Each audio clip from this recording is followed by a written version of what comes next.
Amis internautes, bonjour. Alors, je voudrais vous parler aujourd'hui de la guérison, du magnétisme, des traitements alternatifs. J'en ai déjà parlé dans d'autres vidéos, mais je voulais surtout parler des guérisons spirituelles et des guérisons faites par l'énergie par le magnétisme, hein. Euh, Qu'est-ce que le magnétisme déjà? Alors, vous savez que nous avons tous un champ magnétique, un champ électronique et magnétique autour de nous, que nous avons maintenant les preuves scientifiques que la planète possède un champ magnétique, et que nous, êtres humains, avons également un champ magnétique. Que ce champ magnétique, chez nous, les humains, euh, est en relation en partie avec notre énergie vitale, notre prana, hein, et également est une émanation de notre corps bouddhique, hein. Donc, ça va être une émanation qui va être d'autant plus croissante et puissante que votre corps bouddhique est développé. Le corps bouddhique est le corps des initiés, le corps des gens qui ont spirituellement développé déjà leur roue de force, leur chakra, et notamment le chakra cardiaque.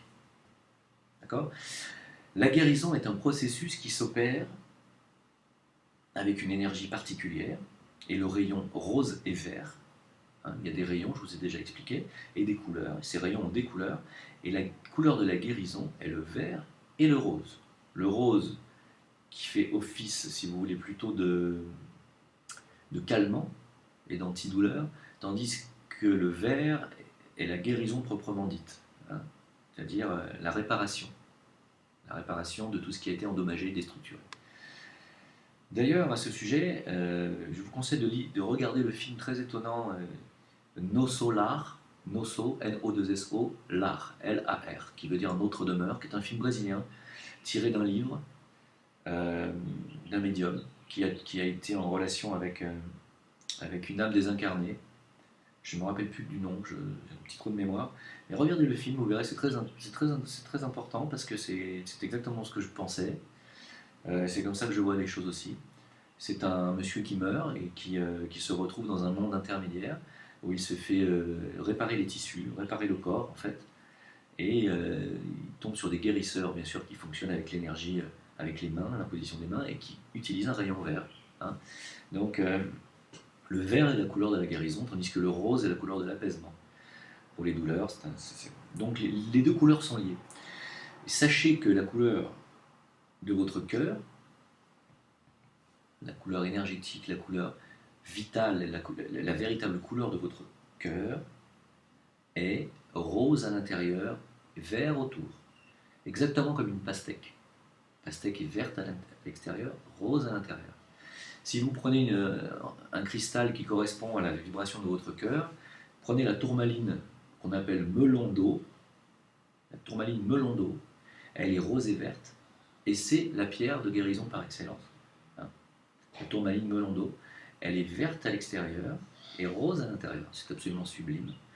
J'en ai une, ah c'est bête, je ne sais pas où elle est, il faudrait que je la retrouve. J'en ai une coupée en tranches et on voit très bien, c'est absolument magnifique. On voit le cœur rose à l'intérieur et ça fait comme une pastèque, c'est sublime. Euh, la guérison ne s'opère que par le cœur. Sachez qu'il n'y a qu'avec le cœur que l'on guérit les gens. Et le cœur, c'est l'amour universel, de l'amour inconditionnel. L'amour. C'est par cette énergie d'amour que l'on guérit les gens. Ce n'est pas avec le mental, ce n'est pas avec le corps vital, ce n'est pas avec votre prana, ce n'est pas avec votre volonté ne suffira pas si votre amour et votre chakra cardiaque n'est pas développé. Et votre amour de l'humanité, hein.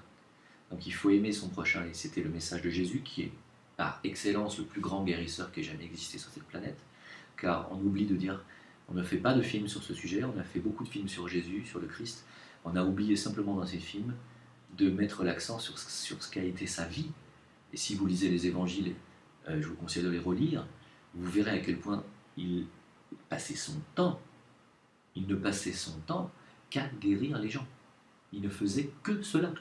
On a gardé de lui ses messages et ses prêches, mais si vous lisez les évangiles, vous verrez que 90% du temps, il guérissait les gens. Des milliers et des milliers et des milliers de gens, hein. Et son discours a toujours été axé sur le cœur, sur l'amour. Aimez votre prochain, aimez vos ennemis plus que vos amis, Tendez la joue droite si l'on frappe la gauche, aimez-vous les uns les autres. Tel est le discours de Jésus. Jésus nous a montré la voie de l'amour inconditionnel, de la compassion, de la guérison spirituelle et du don de soi pour les autres. Donc, tel est le chemin de la guérison. Et si vous voulez être un guérisseur ou quelqu'un qui... Si vous voulez être parmi les gens qui apaisent les souffrances et les douleurs d'autrui, vous devez développer cette qualité de cœur et vous devez aimer votre prochain sans jugement. Si vous avez parmi vos clients, vos patients, je n'aime pas dire le mot client, ça ne se dit pas d'ailleurs, si vous avez parmi vos patients des gens qui sont par exemple alcooliques, qui développent des problèmes de foie, de cirrhose, ce genre de choses, vous ne devez pas leur dire cruellement arrêtez de boire. Faites votre travail, aidez-les du mieux que vous pouvez, sans le juger. Si ce monsieur ou cette dame est alcoolique, c'est qu'il y a X raisons qui l'ont amené à ça. C'est pas en jugeant les gens qu'on va les guérir, c'est en les aidant, en les aimant, en leur donnant l'amour qui leur manque pour s'arrêter et pour oublier ce vice et pour se détacher de ce vice. N'est-ce pas Alors qu'est-ce que le magnétisme proprement dit? Il y a deux façons, deux sortes de magnétisme. Il y a notre rayonnement vital qui provient de notre corps éthérique, notre prana vital, qui n'est qu'une chaleur, c'est une chaleur, hein, c'est une chaleur rayonnante qui sort de notre corps vital, et c'est cette chaleur qui nous permet d'avoir une température interne de 37 degrés fixe, et selon les personnes, vous avez un aura vital plus ou moins puissant. Par exemple, chez les grands sportifs, il y a un aura vital plus important que chez les gens qui ne font pas de sport ou sont plutôt faibles physiquement. L'aura vitale est plutôt faible chez ces gens-là, alors que chez les gens qui font beaucoup de sport et qui sont même des sportifs de haut niveau, si vous dormez dans un lit à côté de quelqu'un qui fait du sport de haut niveau, vous verrez que vous allez avoir chaud la nuit. Il génère une chaleur rayonnante de son corps vital, et cette émanation vitale n'est pas une émanation qui sert à guérir. Elle peut éventuellement revitaliser les gens qui sont à côté. Vous prenez l'énergie de quelqu'un, si vous dormez avec quelqu'un qui fait du sport, comme je vous dis, et que vous allez sentir sa chaleur, si vous êtes quelqu'un qui est plutôt froid habituellement, vous allez être pris dans ce rayonnement et vous allez être réchauffé. Donc quelque part, ça va vous influencer au niveau énergétique, mais ce n'est pas une énergie de guérison. Ce n'est pas une énergie de guérison. Et ce n'est pas du magnétisme. Quand quelqu'un vous dit vous sentez ma chaleur, il y en a qui vous disent avec la main vous sentez j'ai du magnétisme parce qu'ils rayonnent une chaleur vitale. Ce n'est pas du magnétisme. Le magnétisme, c'est une émanation spirituelle qui vient de votre corps bouddhique. Corps physique, corps astral, corps mental, corps causal, corps bouddhique. C'est le corps des maîtres de sagesse. Les maîtres de sagesse évoluent dans un corps bouddhique. C'est pour ça qu'ils ne peuvent pas descendre sur le plan physique. Ils n'ont plus de corps physique. Ils n'ont plus de corps astral, ils n'ont plus de corps mental. Ils sont sur un corps bouddhique. Ils ont un corps mental supérieur. Donc, les initiés de haut degré et les gens qui empruntent ce chemin d'initiation et du développement de soi sont des gens qui développent leur spiritualité et automatiquement leur magnétisme. Donc, par magnétisme, on entend qu'ils développent leur corps magnétique et leur champ magnétique.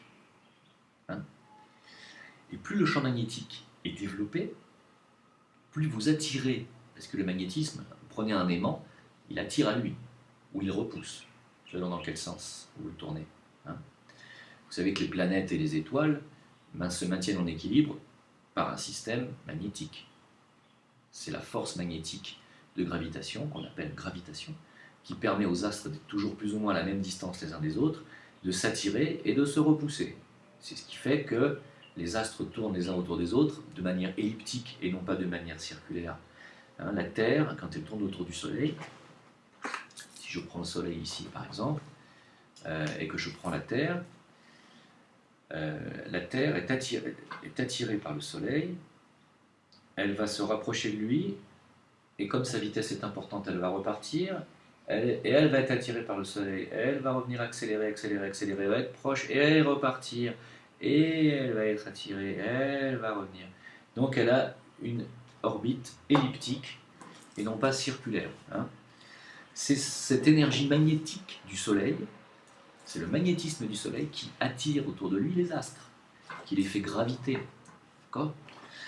C'est bien de prendre cet exemple parce que comme c'est à grande échelle, on peut le voir. Hein, on peut le vérifier astronomiquement et donc automatiquement scientifiquement. La gravitation n'est ni plus ni moins qu'un phénomène de magnétisme astral, magnétisme stellaire ou planétaire. La Lune fait de même autour de la Terre. Hein, elle est attirée par le champ magnétique de la Terre. Elle aimerait pouvoir s'en détacher, mais elle ne peut pas, car elle est attirée par la Terre qui la tient dans son champ magnétique. Vous-même, lorsque vous avez un champ magnétique qui est très développé, vous allez attirer à vous certaines personnes, certaines énergies, hein, et vous allez attirer à vous des gens à problème. Ça, c'est malheureusement, étant donné que les lois fonctionnent comme par antinomie, si vous avez un champ magnétique plus, vous allez attirer du moins. Vous ne pouvez pas attirer du plus. Vous n'allez pas attirer à vous des gens qui sont comme vous. Comprenez-moi, vous allez attirer à vous des gens qui sont l'inverse de vous. Donc vous allez attirer des gens malades. Et c'est pour ça que Jésus était entouré de malades. Entouré, il avait un tel champ magnétique phénoménal. Phénoménal. Aujourd'hui, il y a des personnes qui ont un champ magnétique très développé, comme Merama, j'en ai parlé. On sent son champ magnétique, quand elle arrive en Europe, on le sent. Pour vous dire, c'est énorme. Jésus avait un champ magnétique gigantesque, gigantesque. Et en plus de cela, il avait son rayonnement bouddhique qui était très développé, et il avait en plus en lui, il était adombré par l'énergie du Christ. Donc une très haute énergie, une très haute entité. Donc il pouvait pratiquer des guérisons instantanées. Hein. Donc le magnétisme est une énergie d'attraction et de répulsion, comme tout aimant, n'est-ce pas ? Et c'est à travers ce magnétisme que va se véhiculer votre énergie d'amour inconditionnel, votre rayon vert et rose que vous devez visualiser avec votre mental supérieur en construction. C'est pour ça qu'il faut faire de la méditation pour savoir polariser son mental et son intention et sa concentration en gardant ce rayon vert et rose à l'action quand vous faites une passe magnétique. Envoyez le rayon vert et le rayon rose en invoquant les énergies des archanges. Raphaël, par exemple, Raphaël est l'archange de la guérison. Hein, invoquer des entités, invoquer Jésus, tout simplement, hein, ou le Christ. Invoquer des grands guérisseurs et invoquer le rayon vert et le rayon rose que vous visualisez par votre mental et votre volonté et envoyez-le à travers vos mains et votre cœur vers la personne concernée. Bon.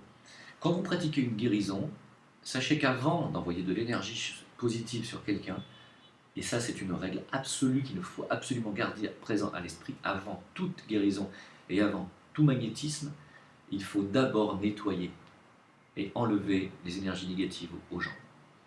Ne faites rien tant que vous n'avez pas nettoyé le négatif. Parce qu'en envoyant de l'énergie, sans lui donner d'intention et sans avoir nettoyé, cette énergie va amplifier ce qu'il peut y avoir parfois de négatif sur une tumeur, par exemple. Si d'abord vous n'enlevez pas l'énergie négative qu'il y a autour de cette tumeur et que vous magnétisez, vous allez la faire grossir. Très très attention. Hein, c'est une règle absolue en guérison. On nettoie d'abord, on enlève d'abord le noir et ensuite on met du lumineux. On enlève la noirceur, on met du lumineux. On enlève la noirceur, on met du lumineux. C'est ça la guérison. D'accord ? Ensuite, chacun sa technique. La guérison, si elle est uniquement spirituelle, si vous faites intervenir des énergies supérieures, c'est à vous de savoir maîtriser les couleurs. Vous pouvez vous mettre en relation avec votre âme, vous pouvez vous mettre en relation avec votre présence ayam, dont je n'ai pas encore parlé, je vais parler dans une autre vidéo, qui est votre monade, c'est-à-dire votre esprit pur, votre corps lumineux, votre corps de lumière. Si vous faites appel à votre lumière intérieure, vous ne risquez pas de faire quelque chose de mal. Par contre, et c'est une deuxième règle absolue, une fois que vous avez nettoyé la noirceur, vous devez, avant tout travaux, demander l'autorisation de l'âme ou de la présence ayam de la personne qui vient se faire soigner. Vous devez lui demander à lui son autorisation, puis, mentalement et intérieurement, demander à votre présence, à votre âme, de demander l'autorisation à son âme de vous guérir. Ainsi, vous ne pourrez pas envoyer des énergies contre le gré ou contre le karma de la personne. Car il y a des personnes qui ont des maladies parce que c'est un karma chez elles. C'est-à-dire qu'elles doivent vivre l'expérience de la maladie. Elles doivent passer par là. parce qu'elles ont fait du mal dans une autre vie, et qu'elles doivent épurer un karma en vivant l'expérience de la maladie, de la souffrance. Et vous ne pourrez rien faire pour ces gens. Rien. Parce que si vous le faites, et que vous arrivez à un résultat, vous allez à l'encontre de l'évolution de cette personne. Donc vous ne faites pas du bien. Vous voyez? Donc il faut toujours, et c'est pour ça qu'on appelle un enseignant ou un guérisseur holistique, est un guérisseur qui va prendre toutes ces données en considération. Il prend les données karmiques, il prend les données énergétiques, il enlève le noir, il essaie d'identifier quel est le mal, d'où vient la source du mal. Ça peut être une magie noire, ça peut être... il y a plusieurs types de cancers. La personne peut avoir été en contact avec un rayonnement nocif, comme une radioactivité. Dans ces cas-là, pas grand-chose à faire. Hein. Ça peut être une hérédité, ça peut être tout simplement un contact contagieux. Et ensuite, ça peut être un problème émotionnel, comme on dit, psychosomatique, auto-immune. Faut prendre... Le plus important en guérison est le diagnostic. Plus votre diagnostic va être précis et juste, plus rapide et plus facile sera la guérison. Voilà, il faut identifier la source du mal avant de la combattre. C'est le principe même de la guerre. Hein, si vous n'identifiez pas votre ennemi, vous allez faire du dégât chez les innocents. Identifiez le mal, faites un diagnostic. Passez du temps à élaborer un diagnostic et à être sûr de vous avant d'attaquer toute thérapie. Voilà, les règles de la guérison. Le magnétisme, je pense que je m'en suis expliqué. Quels sont les outils que vous pourrez utiliser en guérison? Vous pouvez utiliser les cristaux. Les cristaux sont des amplificateurs d'énergie. Hein, on s'en sert maintenant en informatique, on s'en sert dans beaucoup d'appareils, et on s'en sert même dans les écrans. Ça fait longtemps qu'on se sert des cristaux liquides, ça fait longtemps qu'on comprend qu'on peut se servir des cristaux en technologie, en très haute technologie, et que les cristaux ont une mémoire, gardent en mémoire, hein, et amplifient. C'est la qualité même du cristal. Et les Atlantes, d'ailleurs, le savaient très bien, puisque c'est grâce à ces armements à base de cristaux qu'ils ont réussi à disloquer une partie de la croûte terrestre. Hein. Il reste une partie de ces armements dans les Bermudes. Hein. C'est pour ça qu'il y a encore des champs énergétiques dans ces endroits-là. Et ce n'est pas le seul endroit, il y en a aussi au Japon. Hein. Donc, les cristaux, vous pouvez vous en servir. Alors, par contre, il faut s'y connaître un peu en cristaux, il faut maîtriser un peu le sujet, parce que justement, en tant qu'amplificateur, sachez qu'un cristal va amplifier jusqu'à 20 fois votre magnétisme. Hein. Ça fait des dégâts si on fait n'importe quoi. Vous pouvez créer des déchirures éthériques avec un cristal si vous faites n'importe quoi. C'est-à-dire déchirer le corps éthérique du patient. Hein. Vous pouvez par contre, avec un cristal, recoudre ce corps éthérique. Beaucoup de personnes souffrent de lésions sans savoir vraiment ce qu'ils ont. Ils ont tout simplement des déchirures éthériques. À ce moment-là, vous pouvez recoudre le corps éthérique avec les cristaux. Très important, très intéressant. Pour les sportifs, par exemple. Ça, je ne peux pas vous expliquer comme ça par vidéo. Donc, de quoi peut-on se servir? Donc, de la lithothérapie, donc les cristaux, les pierres, les minéraux. On peut se servir des couleurs, chromothérapie. On peut se servir de la sympathicothérapie, c'est-à-dire on touche les zones énergétiques dans les oreilles, dans le nez, à l'intérieur. Il y a des zones réflexes, ce qu'on appelle des zones réflexes, à l'intérieur du nez, qui correspondent à vos organes. Et ça va beaucoup plus vite, d'ailleurs, qu'en passant par la réflexologie, qui passe par la paume des mains, la paume des mains et la plante des pieds. Vous savez qu'on a des zones réflexes également sur la plante des pieds qui correspondent à tous nos organes et qu'on peut travailler avec les cristaux d'ailleurs sur les zones réflexes des organes de la plante des pieds. Ça va agir sur vos organes. Hein. Mais c'est plus rapide en passant par la sympathicothérapie où on met des cotons-tiges avec une huile essentielle qu'on va rentrer à l'intérieur du nez. Ça, il y a beaucoup de gens qui ne supportent pas. Par contre, c'est très efficace. Les huiles essentielles, bien sûr. L'homéopathie, j'ai déjà expliqué comment ça fonctionnait dans une autre vidéo, hein, l'homéopathie. Vous pouvez utiliser le son, qui est probablement l'énergie la plus puissante. C'est l'énergie la plus puissante, hein, c'est le son. Donc vous pouvez utiliser la guérison par la musique, ou avec des bols de cristal chantants, ou des bols tibétains, ou le chant. Le son est l'outil le plus puissant qui puisse exister, à la fois pour guérir ou à la fois pour détruire. Regardez la Bible, il a été dit au commencement était le verbe. En réalité, au commencement était le son. Et le son a été la prononciation du verbe sacré, du mot sacré, le Om. Aum. A-U-M. Aum. En prenant l'accent sur le M. D'accord. C'est en prononçant ce mot, ce son, que l'univers s'est organisé.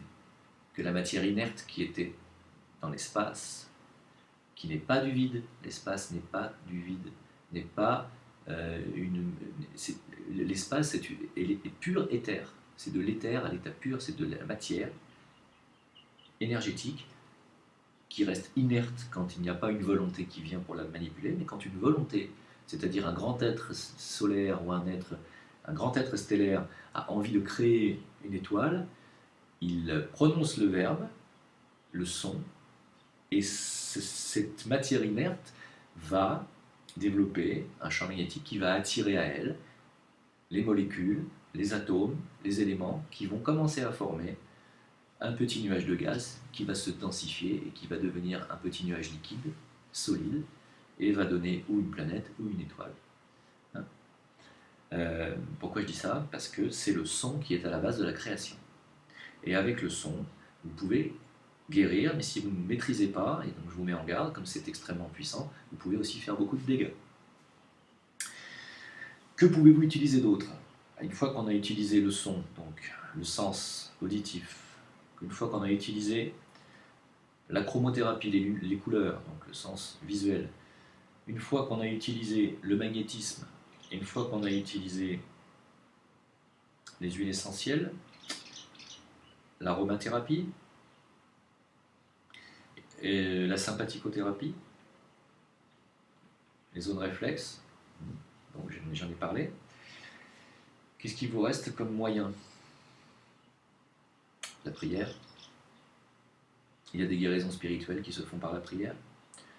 Vous pouvez aller à Lourdes, où vous renseignez sur le nombre de miracles qu'il y a chaque année à Lourdes, sur des cas très très lourds et absolument incurables par la médecine.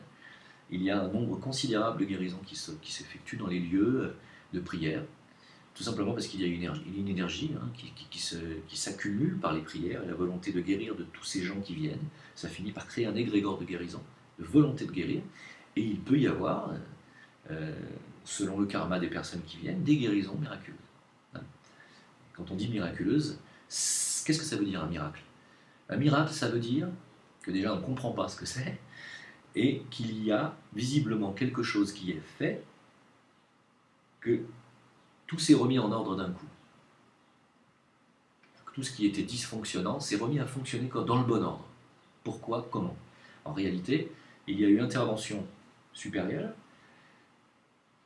qui a donné l'ordre à votre corps vital, votre corps éthérique, de se remettre à fonctionner correctement. Et comme la matière suit l'énergie, la matière suit l'énergie. Quand l'énergie se remet en bon ordre, la matière se réorganise dans le bon ordre. Et comme l'énergie suit la pensée, quand c'est une pensée très élevée avec une très forte volonté et un très fort pouvoir, et là on en revient au pouvoir de la pensée, l'énergie suit la pensée, la matière suit l'énergie. Pensée, volonté, pensée, énergie, matière. Voilà comment le monde se crée. Il avait fallu une volonté, il a prononcé un mot, ce mot a été d'organiser la matière, de donner à l'énergétique l'ordre de s'organiser dans tel sens, la matière a suivi. La matière est à la fin de la chaîne. Et la matière, c'est votre corps physique. Quand il y a guérison rapide dans votre corps physique, c'est qu'il y a eu intervention rapide dans votre énergétique. Pas de guérison physique sans guérison énergétique. C'est pour ça que quand on parle de cancer et quand on parle de chimiothérapie, quand on parle d'ablation d'un sein, quelqu'un qui développe un cancer du sein, on enlève le sein. Que fait la médecine? Elle ne fait qu'intervenir sur le plan physique, sur le plan mécanique. Ça ne guérit pas le cancer pour autant. On enlève la partie malade, ok, on l'a enlevé, ok. Mais la cause du cancer, ce qui l'a créé au départ, on ne s'en occupe pas. Donc le cancer va revenir sous une autre forme. Le mal qui n'a pas été guéri revient sous une autre forme. C'est pour ça qu'il faut d'abord soigner les causes. Et les causes se trouvent dans le corps causal ou dans votre corps vital, dans votre corps émotionnel, dans votre corps mental, dans l'énergétique, dans ce qui n'est pas tangible, dans ce qui n'est pas physique. Les guérisons sont d'abord spirituelles ou énergétiques avant d'être physiques. Donc il faut avoir une conception et une vision de l'humain qui est avant tout un être d'énergie, de lumière, un être, voilà, un être mental, un être émotionnel, un être vital, avant de le voir comme un corps physique. Le corps physique est le maillon, le dernier maillon de la chaîne. Si votre corps physique est malade, c'est que quelque chose ne va pas en amont. Voilà, c'est le mot de la fin. J'espère que cette vidéo vous en apprendra un peu plus sur la guérison. Et je vous souhaite une bonne continuation. À bientôt.